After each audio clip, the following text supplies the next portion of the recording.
I've heard some scholars make this claim that the idea of the separation of church and state is a Christian idea.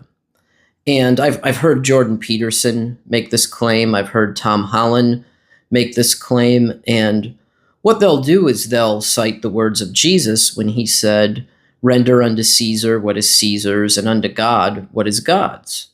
And I think they're correct. I think they're onto something with this.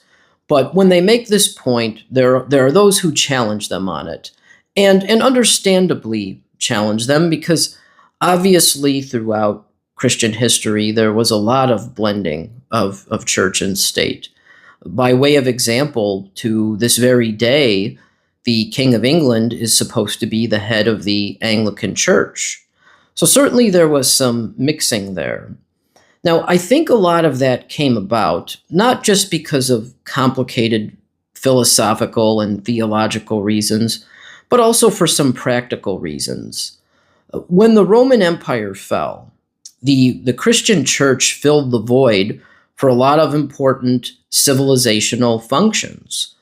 One example that I mentioned briefly in my book, The Law and Men, is that ecclesiastical courts handled marriage and divorce, imposed financial obligations on men who fathered illegitimate children. So the church performed some very important functions. Now, anytime any institution usurps power, whether it's for good intentions or not, there's often corruption.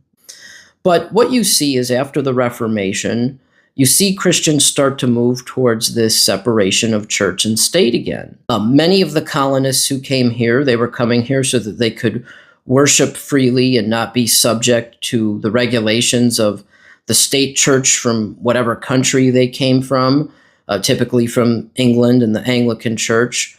But they came here and they separated that church function and that state function. There's something to this idea that the separation of church and state is indeed a Christian concept.